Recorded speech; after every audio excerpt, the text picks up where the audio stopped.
आप बड़े नाम को मैदान में उतरने नहीं दें, इससे एक परसेप्शन भी तो बनता है। चुनाव एक जगह ठीक है, जीते हारे हो सकता है, लेकिन एक राज्य में परसेप्शन भी बनता है, माहौल भी बनता है और वोटों की गोलबंदी भी होती है, और उसको अगर आप होने नहीं देते हैं तो निश्चित तौर पर इसका एक बड़ा प्रभाव पड़ता है, इसका छोटा प्रभाव नहीं पड़ता है। अब सवाल उठता है कि आप औरंगाबाद से निखिल कुमार को नहीं लड़ाते हैं तो इसका प्रभाव दूसरे लोकसभा क्षेत्र पर भी पड़ता है कि आप बड़े नाम को उतरने क्यों नहीं दे रहे। आपका इक्वेशन केमिस्ट्री जो भी कहता हो, बहरहाल जैसे आप बेगूसराय में आपने अवधेश राय को उतार दिया तो एक बड़ा फर्क पड़ता है। आप देखिएगा कि कम्युनिस्टों का भी एक बड़ा चंक बीजेपी के पक्ष में आकर के मतदान कर देगा।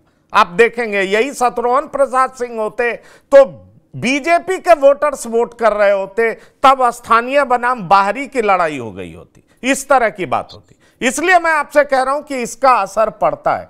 पर मैं डॉक्टर संजय कुमार आपसे पूछना चाहूंगा कि असर जो भी पड़ रहा हो, पर जिस तरह की बगावत महागठबंधन में देखने को मिल रही है कई सीटों पर, हमने कहा नवादा में भी है, जहानाबाद में भी है, सीतामढ़ी में भी है, और अभी तक महागठबंधन अपने उम्मीदवारों की घोषणा नहीं कर पा रही। क्या आप इसको एक बड़ा फेलियर मानते हैं कि रणनीतिक रूप से महागठबंधन बीजेपी के सामने बुरे तरीके से फेल हो रही है, क्योंकि बीजेपी ने अपने उम्मीदवारों की घोषणा कर दी, अब तमाम लोग एक मंच पर आकर के चुनावी लड़ाई लड़ने को तैयार दिख रहे हैं। प्रधानमंत्री जमुई आने जा रहे हैं, फिर 72 घंटे बाद वो गया पहुंचने वाले हैं, कहा यह जा रहा है। ऐसे में सवाल उठता है कि एक तरफ प्रधानमंत्री तुरुप के इक्का कई बार बिहार पहुंचने वाले हैं और दूसरी तरफ महागठबंधन अपने पेच को ही उलझाने में सुलझ नहीं रही है बल्कि उलझती हुई जा रही है। क्या कहना चाहेंगे आप?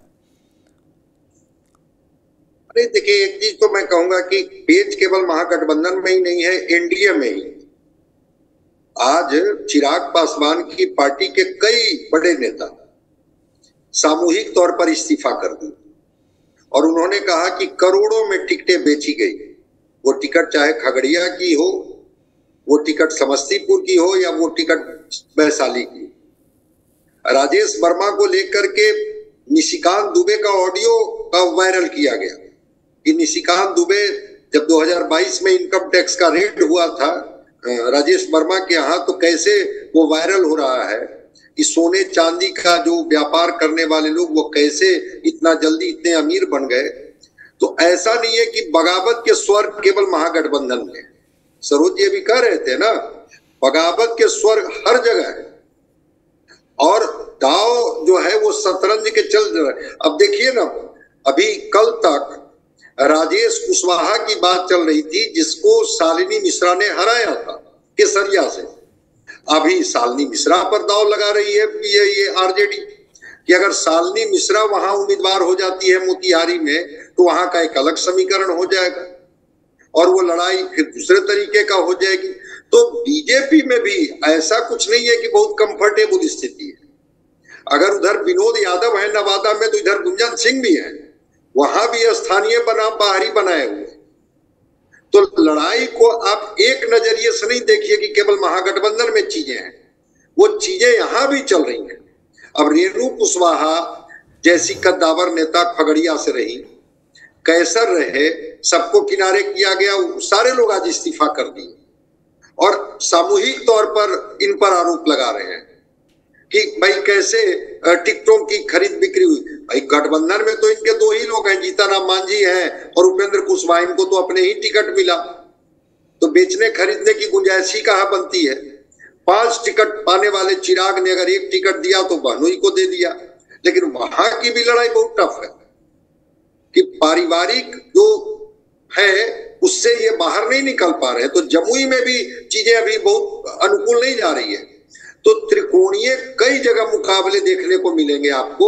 अभी देखिए ना, 3rd फेज होते होते कई लोग आ जाएंगे बाहर सरफेस पर। लेकिन तो हम लोगों का विषय है कि कांग्रेस के स्थापित चेहरे, वो निखिल बाबू हो, कन्हैया कुमार हो, ये मीरा कुमार ने सासाराम से अपनी असहमति जताई थी कि हम स्वस्थ नहीं है अपने बेटे को काराकाट से चुनाव लड़ाना चाहती थी और वो कुशवाहा बिरादरी के होने की वजह से वो चाहती थी कि काराकाट से लड़े।